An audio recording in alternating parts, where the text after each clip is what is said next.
The space around Kepler 442 had been quiet for 300 years.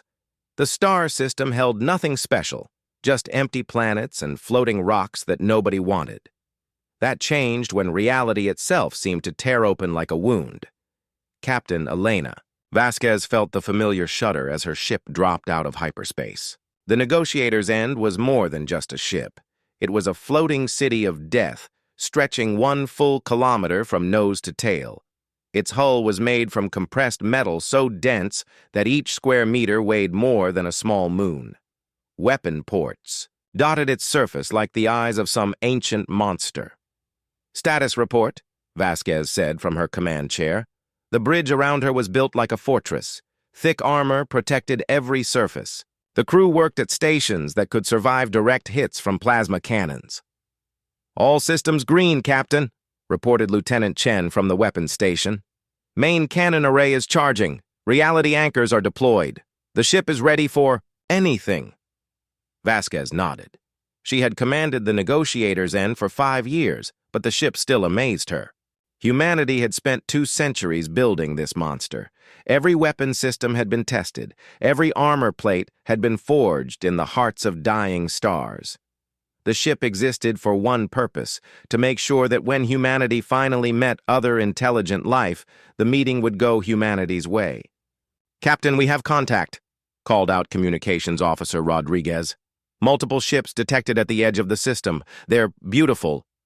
The main screen flickered to life. Vasquez saw 12 alien vessels hanging in space like crystal sculptures. Each ship was smooth and graceful, catching starlight and throwing it back in rainbow patterns. They moved through space like dancers, never making sharp turns or sudden stops.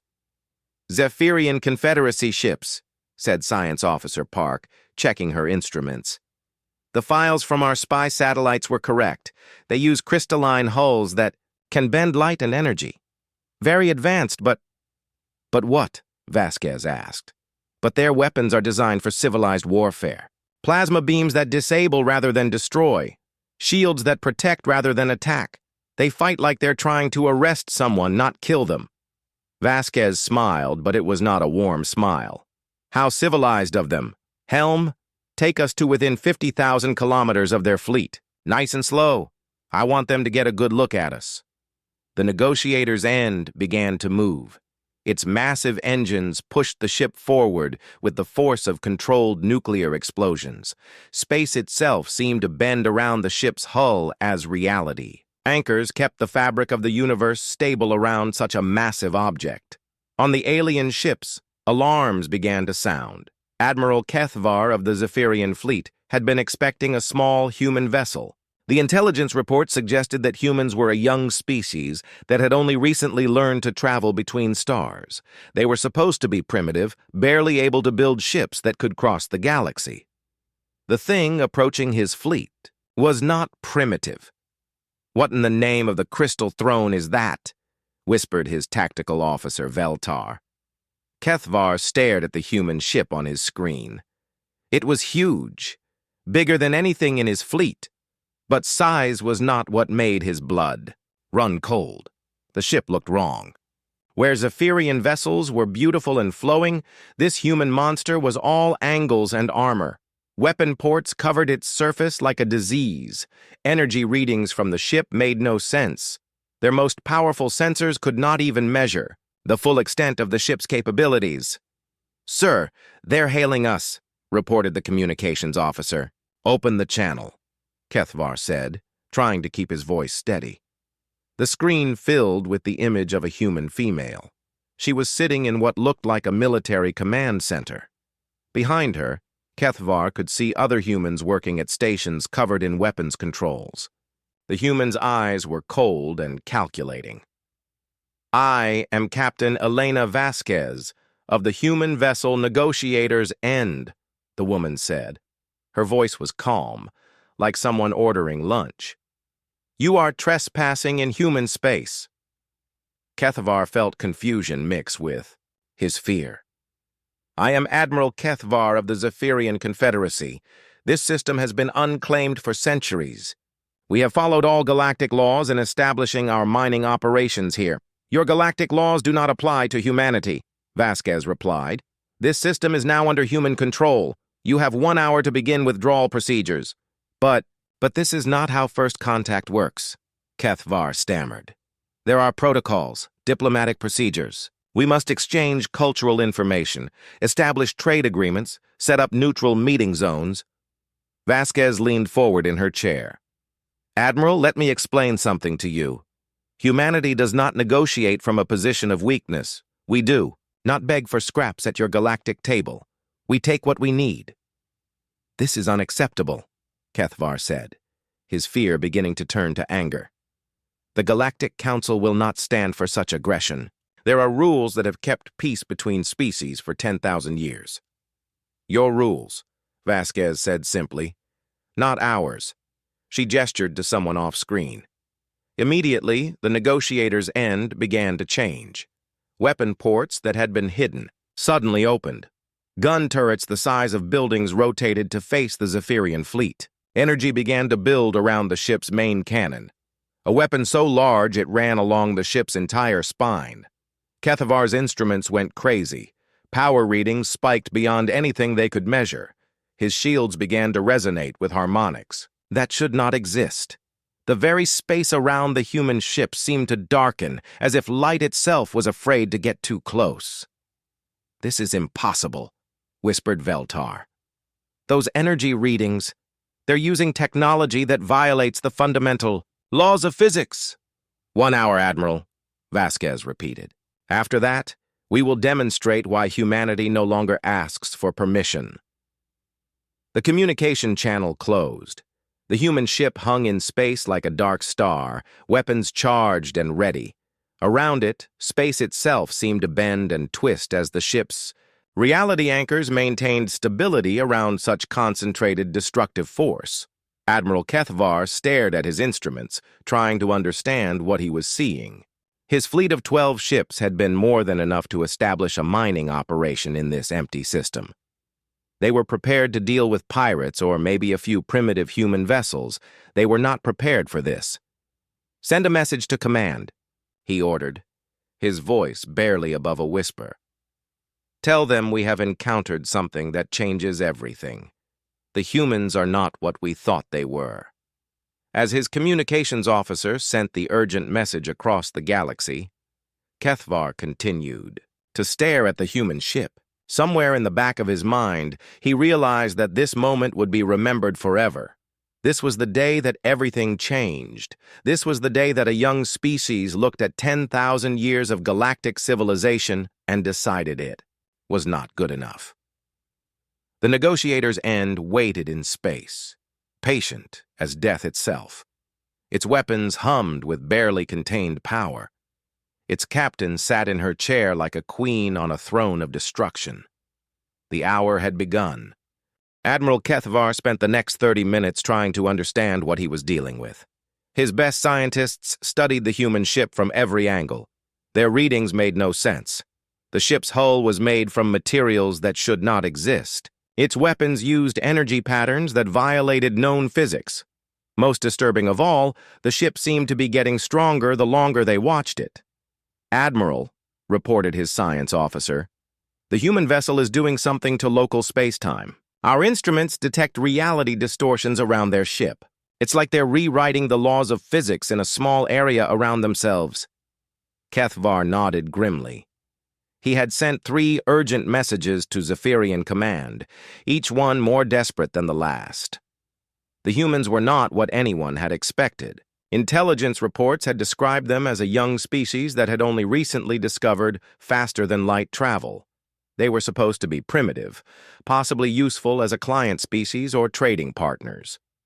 The monster floating 50,000 kilometers away was neither primitive nor interested in being anyone's client. Incoming transmission from the human vessel, announced the communications officer.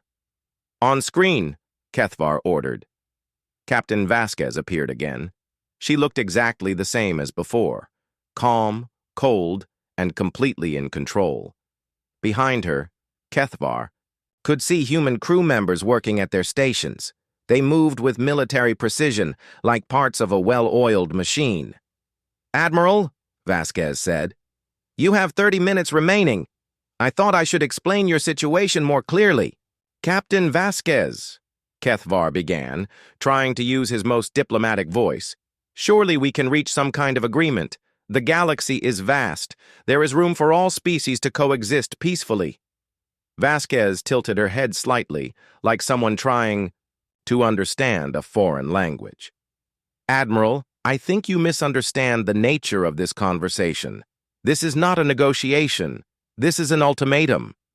"But the Galactic Council—" "The Galactic Council," Vasquez interrupted, "is a collection of species that have grown soft over 10,000 years of peace. You have forgotten what real strength looks like. You play at war with weapons designed to disable rather than destroy. You fight battles where the goal is capture, not annihilation." She leaned forward in her chair. "Humanity remembers what war really means." Kathavar felt his fear growing stronger. "Captain, please. Violence serves no purpose. The galaxy has moved beyond such primitive solutions to problems." "Has it?" Vasquez asked. "Then explain to me why your Confederacy has destroyed 12 human colony ships in the past year." The words hit Kethvar like a physical blow. "Those ships were in restricted space. They were warned multiple times to stay away from our territory." "Warned," Vasquez repeated, "and then destroyed when they did not obey. 17,000 men, women, and children turned to space dust because they inconvenienced you." That was unfortunate," Kethvar stammered. "But they were violating established boundaries. We followed proper protocols." "Your protocols," Vasquez said. Her voice was getting colder. "Your boundaries, your rules. 17,000 humans died because you decided they were inconvenient." She gestured to someone off-screen again. The negotiator's hand began to move forward, slowly and deliberately. As it approached, Kethvar's instruments detected something that made his blood freeze. The human ship was charging its main weapon. "Captain, please," Kethvar said, his diplomatic training crumbling under pressure. "We can discuss reparations, compensation for your losses. We can establish new boundaries that both our species can accept." "Reparations?" Vasquez laughed, but there was no humor in the sound. "Admiral, you still do not understand. Humanity is not here to ask for reparations. We are here to collect them." The main screen in Kethvar's command center suddenly filled with new data. His tactical officer was receiving information from across the galaxy. Emergency transmissions from Zephyrian outposts, Nexus collective hive worlds, Void Dweller deep space stations. "Admiral," his tactical officer whispered, "we're receiving reports from across the galaxy. Human ships have appeared in over 50 star systems simultaneously. They're all the same class as this one." Kethvar stared at the data in horror. 50 ships like the Negotiator's End, 50 monster vessels appearing across known space at the same moment. This was not first contact. This was an invasion. "How is this possible?" he asked. On the screen, Captain Vasquez smiled. It was not a pleasant expression. "Admiral, humanity has been watching the galaxy for over 200 years. We have studied your species, your technologies, your weaknesses. We know exactly how your Confederacy works. We know where your military bases are located. We know which systems are most important to your economy." She paused to let that information sink in. "We know everything about you. You know nothing about us. But our intelligence networks—" "Your intelligence networks," Vasquez said, "have been feeding you information that we wanted you to have. Every report about humanity being primitive and harmless came from sources that we control. You have been looking at shadows while we prepared for this moment." Kathavar felt the universe spinning around him. 2 centuries of preparation. 50 dreadnoughts appearing simultaneously across the galaxy. Human infiltration of galactic intelligence networks. This was not the act of a young species stumbling into galactic politics. This was the carefully planned emergence of a new apex, predator. "What do you want?" he asked, his voice barely above a whisper. "I told you already," Vasquez replied. "Complete withdrawal from all systems that humanity claims, full reparations for our destroyed colony ships, and submission to human oversight of your future expansion. That is unacceptable. The Confederacy will never agree to such terms." "Then the Confederacy will cease to exist," Vasquez said simply. "Admiral, let me explain something about humanity. We are very good at destruction. We have spent our entire history perfecting the art of war. Every human child learns about ancient battles where entire civilizations were wiped from existence. We do not find violence distasteful. We find it necessary." She gestured toward her weapons officer. "Lieutenant Chen, please show the Admiral what our main cannon can do to a small target." On the negotiator's end, Lieutenant Chen targeted a piece of space debris, a small asteroid about the size of a house floating near the edge of the system. The ship's main cannon, a weapon that ran along its entire spine, began to charge with energy that made space itself ripple. "Firing," Chen announced. The beam that erupted from the human ship was unlike anything Kethvar had ever seen. It was not plasma or laser or any form of energy he recognized. The beam seemed to tear through space itself, leaving a trail of distorted reality in its wake. The asteroid did not explode. It simply ceased to exist. One moment it was there, the next moment there was nothing but empty space. Not even debris remained. "That was our smallest setting," Vasquez said calmly. "Admiral, you have 15 minutes to begin withdrawal procedures. If you refuse, we will demonstrate what our main cannon can do to something larger." As if to emphasize her point, the negotiator's end's main weapon began to rotate toward Kethvar's flagship. Admiral Kethvar stared at the empty space where the asteroid had been. His instruments detected nothing, no energy residue, no scattered particles, no evidence that anything had ever existed in that location. The humans had not destroyed the asteroid, they had erased it from reality. 15 minutes, Vasquez repeated. "Choose wisely, Admiral." The transmission ended, leaving Kethvar alone with the most terrifying decision of his life. Admiral Kethvar sat in his command chair, staring at the countdown timer on his screen. 12 minutes until the human deadline. Around him, his crew worked frantically to understand what they were facing. The readings from the human ship made no sense. Their weapons operated on principles that should be impossible. "Sir," reported his science officer, "I've been analyzing the weapon they just used. The energy signature doesn't match anything in our databases. It's like they're using controlled spatial collapse, making matter simply stop existing." "How is that possible?" Kethvar asked. "It shouldn't be," the science officer replied. "The amount of energy required to manipulate space-time on that level, it would take the output of an entire star." Kethvar looked at the human ship on his screen. The negotiator's end hung in space like a dark monument to destruction. Its weapons were still charged and ready.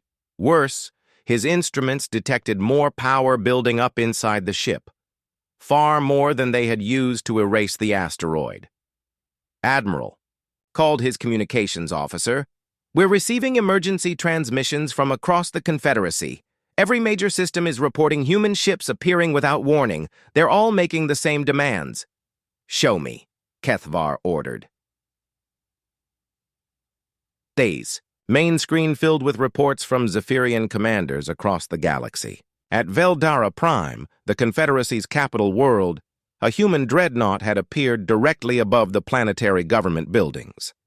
At the crystalline shipyards of Morthek, 3 human vessels had surrounded the military construction facilities. At mining worlds, trading posts, and military bases, human ships had appeared like ghosts made real. Each report was the same. The humans demanded complete withdrawal from disputed territories. They wanted reparations for destroyed colony ships. They insisted on oversight of future Confederacy expansion. And they gave the same ultimatum: comply or face annihilation. "This is coordinated," whispered Kethvar. "They planned this moment perfectly. Every major Confederacy installation is under threat simultaneously." "Sir," his tactical officer said, We're detecting movement from their ship. On screen, the negotiator's end was turning. Its massive bulk rotated with surprising grace until its main cannon pointed directly at Kethvar's flagship. The weapon that had erased an asteroid from existence now aimed at a ship containing 3,000 Zephyrian souls. "Open a channel," Kethvar ordered desperately. Captain Vasquez appeared on screen again. Behind her, the human bridge crew worked, with calm efficiency. They showed no sign of stress or uncertainty. They had done this before, Kethvar realized. This was not their first time threatening to destroy an entire fleet. "8 minutes remaining, Admiral," Vasquez said without any greeting. "Captain, please," Kethvar began. "You must understand that I cannot simply order the evacuation of 12 star systems. I do not have that authority. The Confederacy Council must be consulted. Proper procedures must be followed." "Admiral," Vasquez replied, "you seem to think this is a negotiation between equals. It is not. You are being informed of humanity's decisions, not asked to agree with them. But the other galactic powers will never accept this. The Nexus Collective, the Void Dwellers, the Ethereal Domain, they will unite against humanity. You cannot fight the entire galaxy." Vasquez tilted her head slightly. "Cannot? Admiral, who told you that we cannot fight the entire galaxy?" Before Kethvar could answer, his tactical officer called out in alarm. "Sir, massive energy spike from the human vessel. All weapon systems are charging to maximum power." On the screen, Captain Vasquez continued speaking as if nothing had happened. "Admiral, I think you misunderstand humanity's capabilities. We have not revealed our full strength yet. What you see before you is one ship, one of many. Would you like a demonstration of what happens when we stop being polite?" "Please," Kethvar said. "There must be another way." "There is," Vasquez replied. "You can comply with our demands. Immediately." "I cannot. I do not have the authority to—" "Then you are useless to us," Vasquez said. Her voice remained calm, but her eyes turned ice-cold. "Lieutenant Chen, target the barren moon in this system. Full power demonstration." On the negotiator's end, Lieutenant Chen looked up from his weapons console. "Captain, full power demonstration will require activating the stellar convergence array. Are you certain?" "Activate it," Vasquez ordered.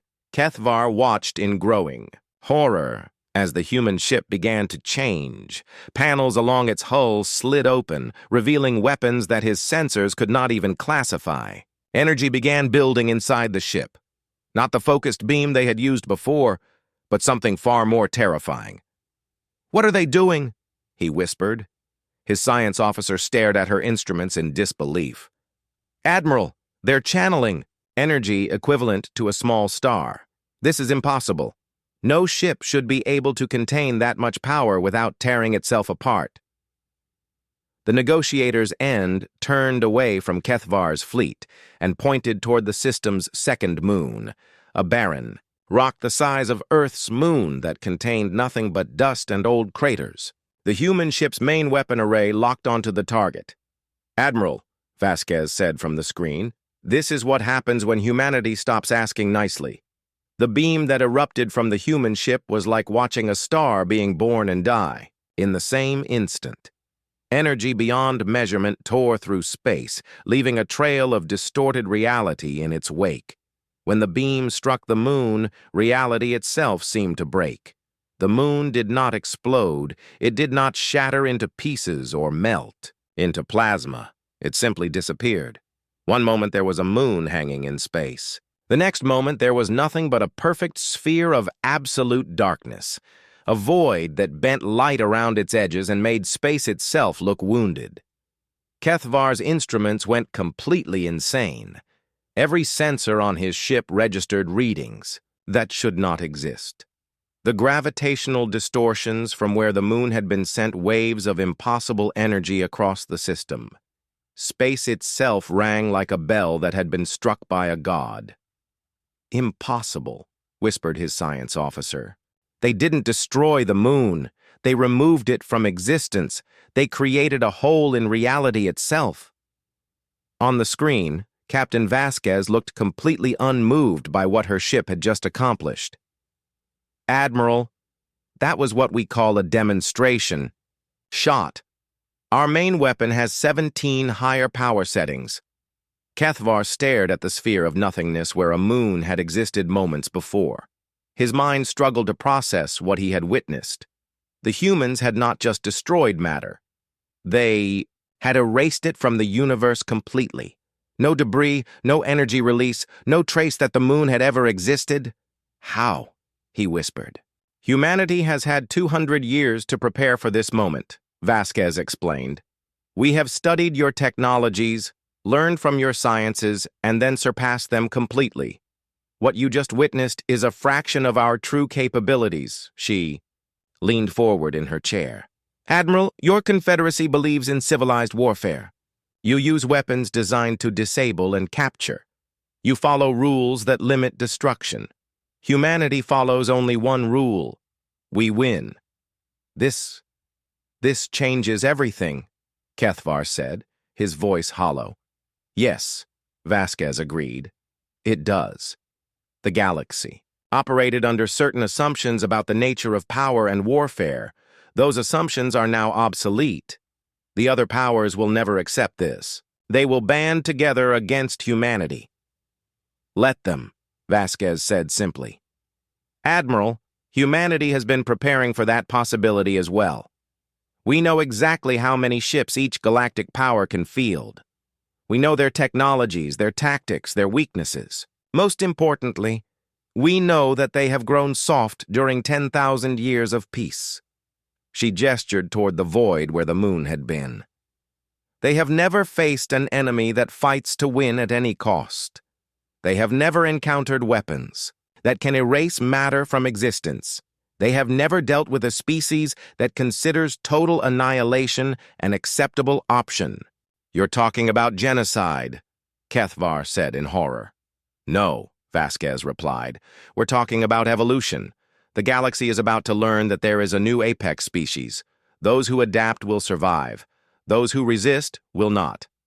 "What happens now?" Kethvar asked. "Now you make a choice," Vasquez said. "You can order your fleet to begin immediate withdrawal from human space. You can send a message to your government recommending complete compliance with our demands. Or you can try to fight us and learn exactly what our weapons can do to a ship full of living beings." She looked directly at Kethvar through the screen. "Choose quickly, Admiral. My patience is running out, and my next demonstration will be on something much larger than a moon." Admiral Kethvar looked around his bridge at the faces of his crew. 3,000 Zephyrian lives depended on his next words. Behind him hung a void where a moon had been, proof that humanity had moved far beyond conventional warfare into something that resembled the power of gods. He had 90 seconds to make the most important decision in galactic history. Admiral Kethvar made his choice. With 60 seconds left on the human deadline, he ordered his fleet to begin withdrawal procedures. His ships turned away from their mining operations and started moving toward the edge of the system. Behind them, they left equipment worth billions of credits and the shattered remains of everything the galaxy thought it knew about warfare. As the Zephyrian fleet departed, emergency sessions were being called across the galaxy.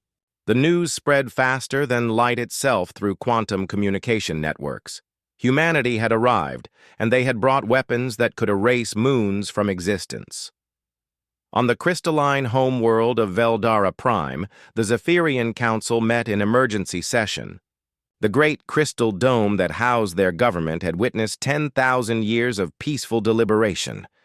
Now it echoed with voices raised in panic and disbelief.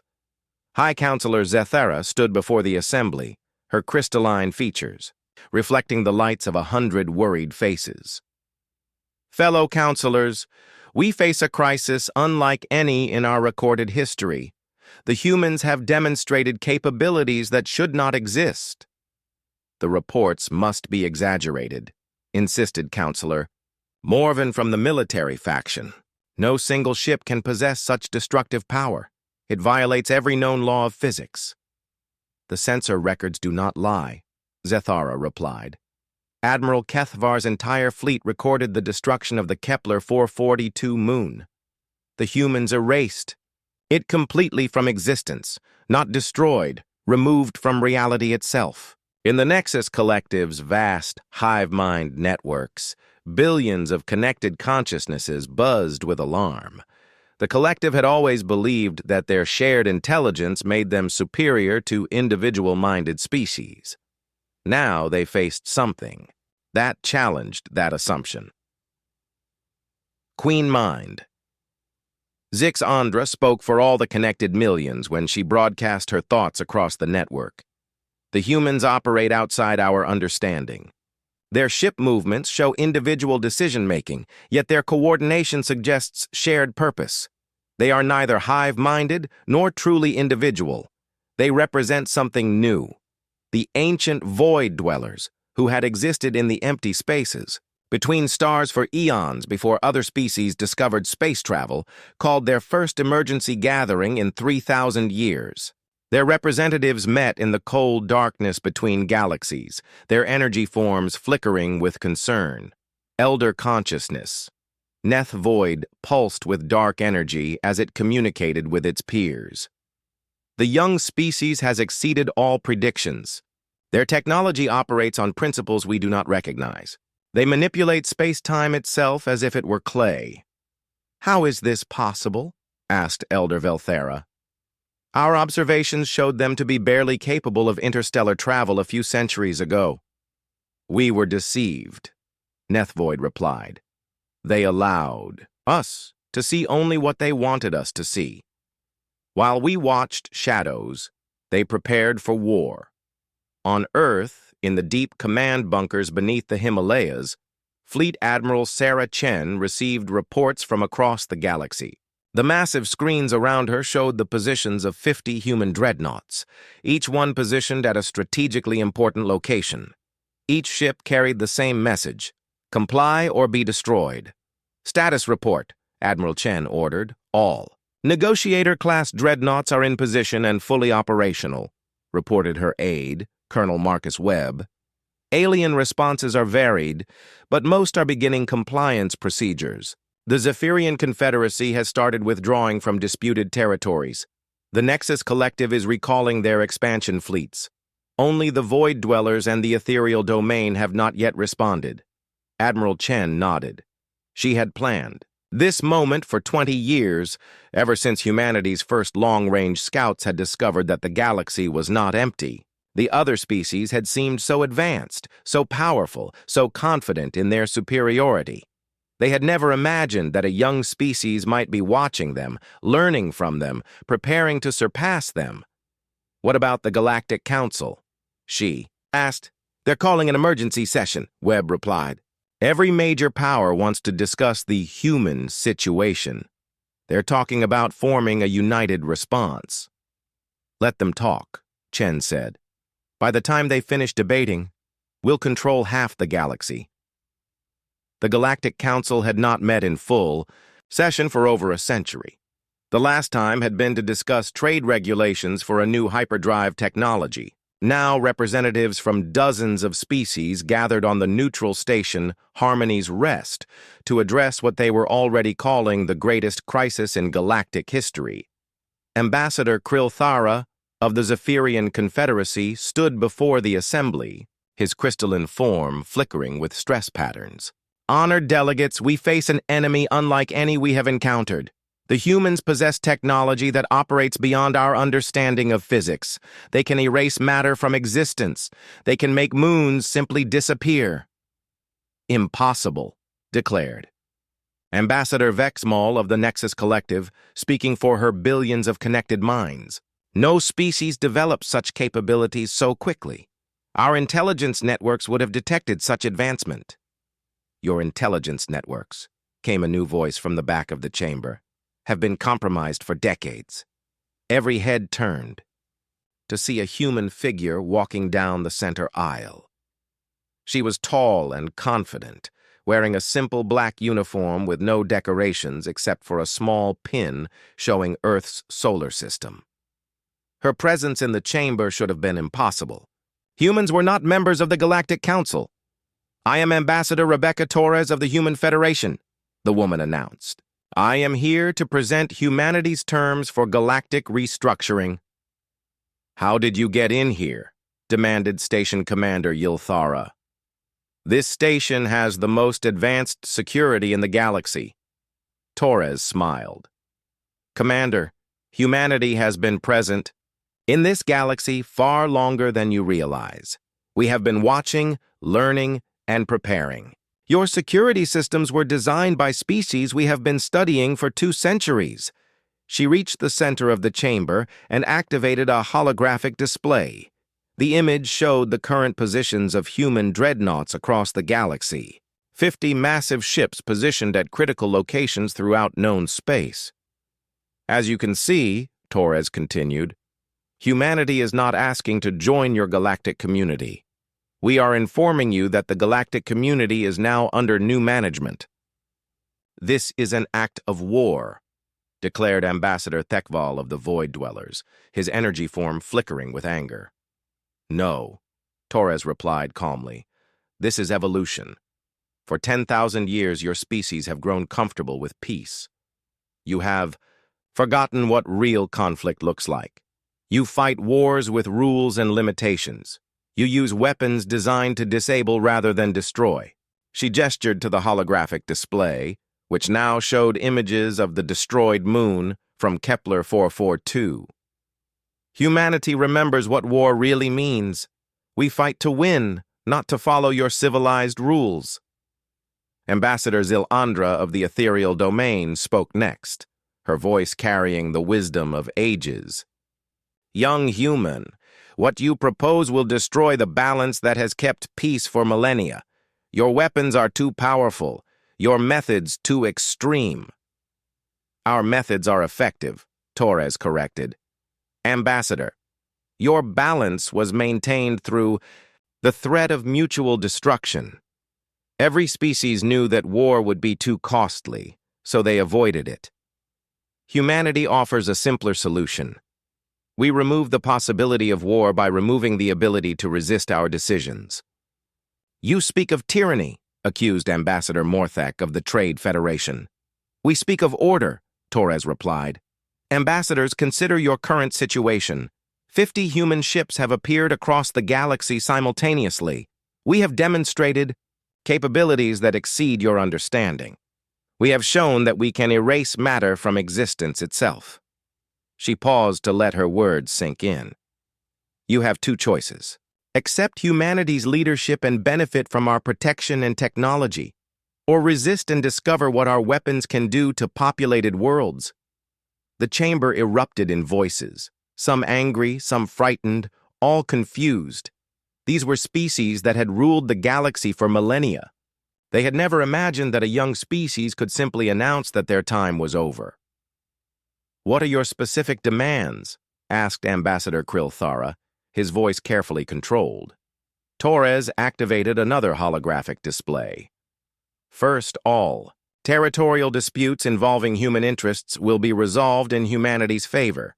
Second, reparations will be paid for damage to human ships and colonies. Third, all major galactic decisions will require human approval."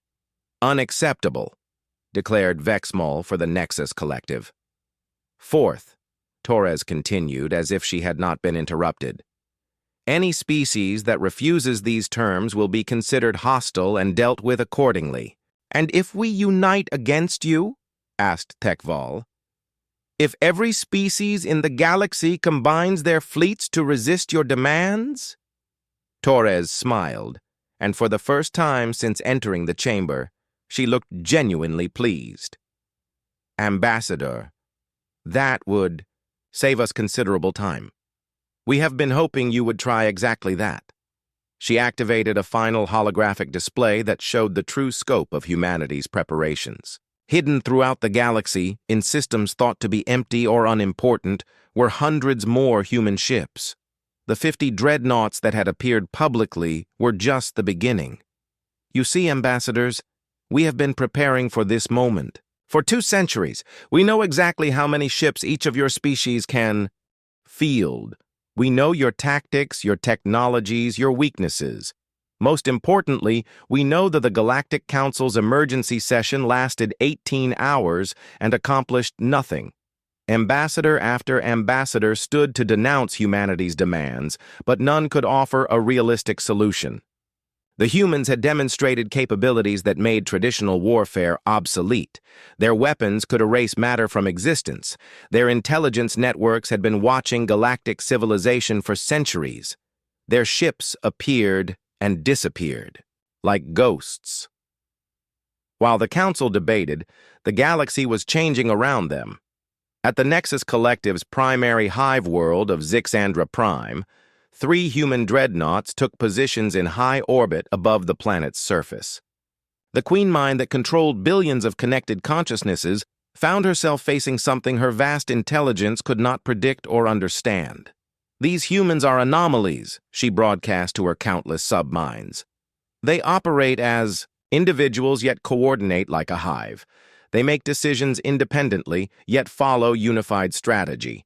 They represent a form of intelligence we cannot comprehend." Below the human ships, on the planet's surface, the collective's greatest minds worked frantically to understand the new threat. Their biomechanical computers processed every piece of available data about human technology. The results were always the same: impossible.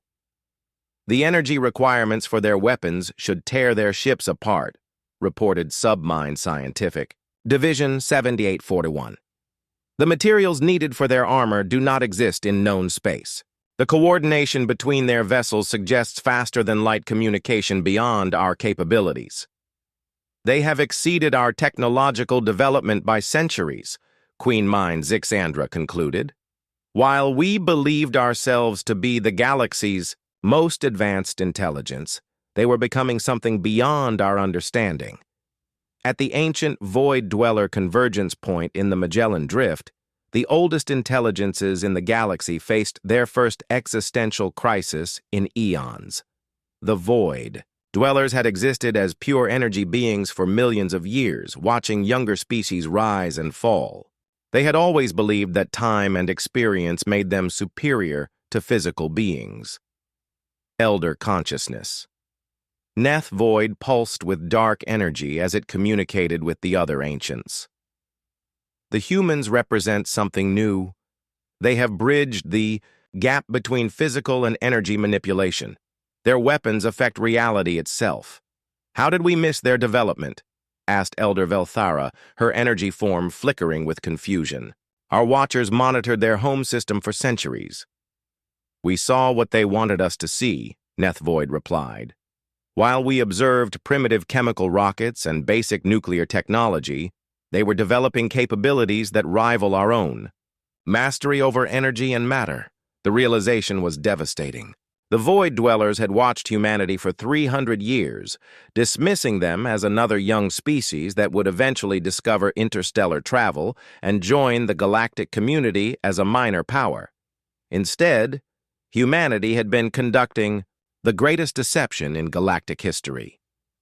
On Earth, in the Global Command Center buried beneath the Pacific Ocean, President Sarah Martinez reviewed the status reports from across human space. The massive operation that had been planned for decades was proceeding perfectly. "All Phase 1 objectives completed, Madam President," reported Admiral Chen. 53 star systems have been secured. Alien resistance has been minimal. Most species are complying with our demands rather than risk direct confrontation. "What about the holdouts?" Martinez asked.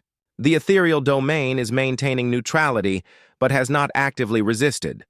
The Void Dwellers have withdrawn to deep space. Only the warrior clans of Morthek are showing signs of organized resistance." Martinez nodded.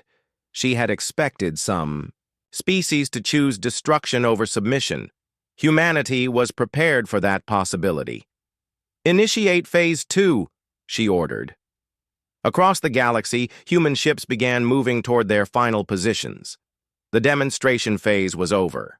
The time for total galactic restructuring had begun. Captain Elena Vasquez received her new orders while the negotiators' end patrolled the former Zephyrian mining systems. The message was brief and direct. Proceed to the Morthek warrior stronghold at Veldara 7. Demonstrate full capabilities if resistance encountered. Helm, set course for the Morthek system, Vasquez ordered. Maximum speed. The negotiators' end entered hyperspace, traveling toward what would become the final battle of the old galactic order. The warrior clans of Morthek had spent the last week gathering their most powerful fleet. 300 warships, assembled around their fortress world, vessels designed for one purpose only: killing enemies as efficiently as possible. Unlike other galactic powers, the Morthek had never abandoned their warrior culture. They understood war in ways that the peaceful species had forgotten. War leader Krathvar stood on the bridge of his flagship, staring at the tactical displays showing his assembled fleet. Behind him, the greatest warriors of his species prepared. For battle, the humans come, announced his tactical officer. Single ship, approaching at maximum speed. One ship against 300? Krathvar laughed, showing rows of razor-sharp teeth. These humans must think we are as weak as the crystal singers of Zephyria or the mind-linked fools of the collective. War leader, his science officer reported. The human vessel matches descriptions from other encounters: heavy armor, unknown weapon systems, massive energy signature. Let it come, Krathvar declared. We are Morthek. We have conquered half this galaxy through strength and honor. One human ship, no matter how advanced, cannot stand against the combined might of the warrior clans. The negotiators' end dropped out of hyperspace at the edge of the Morthek system. Captain Vasquez studied the enemy fleet on her main screen. 300 ships arranged in perfect battle formation around their fortress world. Impressive, she admitted. They know how to organize for war. Captain, reported Lieutenant Chen, the enemy fleet is moving to intercept us. They're not demanding surrender or attempting to negotiate. They're coming straight at us with weapons charged. Vasquez smiled. Finally, an enemy that understood the nature of conflict. Open a channel to their fleet. War leader Krathvar appeared on the screen, his scarred face showing the signs of a lifetime spent in battle. Human captain, you face the combined fleets of the Morthek warrior clans. We do not surrender. We do not negotiate. We fight until victory or death. I respect that, Vasquez replied honestly. War leader, your reputation as fighters is known throughout the galaxy, but you should understand what you're facing before you commit your warriors to death. We face one ship, Krathvar growled. Whatever weapons you possess, they cannot stand against 300 Morthek warships. Very well, Vasquez said. You have chosen honorable death over submission. I will grant you that honor. She gestured to Lieutenant Chen. Activate all weapon systems. Prepare the Stellar Convergence Array for full fleet engagement. The negotiators' end began to transform. Armor plates shifted to reveal weapon systems that had never been seen before. Energy began building inside the ship, not the focused beam, used to destroy the moon, but something far more devastating. Multiple target lock achieved, Chen reported. All 300 enemy vessels are targeted simultaneously. War leader Krathvar watched in growing amazement as his instruments detected the energy building in the human ship. The readings made no sense. No single vessel should be able to target an entire fleet simultaneously. Impossible, whispered his tactical officer. They're preparing to engage our entire fleet at once. All ships, attack formation. Krathvar ordered. Concentrate all firepower on the human vessel. 300 Morthek warships opened fire simultaneously. Plasma beams, particle cannons, and missile swarms converged on the negotiators' end in a display of firepower that should have vaporized any ship in existence. The human ship's shields absorbed the entire barrage without even flickering. Now, you understand, Captain Vasquez said calmly. Lieutenant Chen, Return fire! The negotiators' end fired once. The weapon that emerged from the human ship was unlike anything ever seen in galactic warfare. Instead of a single beam or projectile, reality itself seemed to tear open around the Morthek fleet. Space twisted, folded, and compressed until 300 warships occupied the same point in space-time. For one instant, the entire Morthek fleet existed in a space smaller than a grain of sand. Then the compressed space-time snapped back to normal, and the fleet was gone. Not destroyed, not scattered, simply gone, as if it had never existed. War leader Krathvar found himself alone in empty space, his flagship somehow untouched by the weapon that had erased his entire fleet. On his screen, Captain Vasquez looked at him with something that might have been respect. "War leader," she said, "your courage honors your species. That is why you alone survive. Return to your homeworld. Tell them what you have witnessed. Tell them that the age of galactic warfare is over." Krathvar stared at the empty space where his fleet had been. 300 ships and 30,000 warriors erased from existence in an instant. He was witnessing the death of everything his species had believed about strength and honor. "What are you?" he whispered. "We are humanity," Vasquez replied.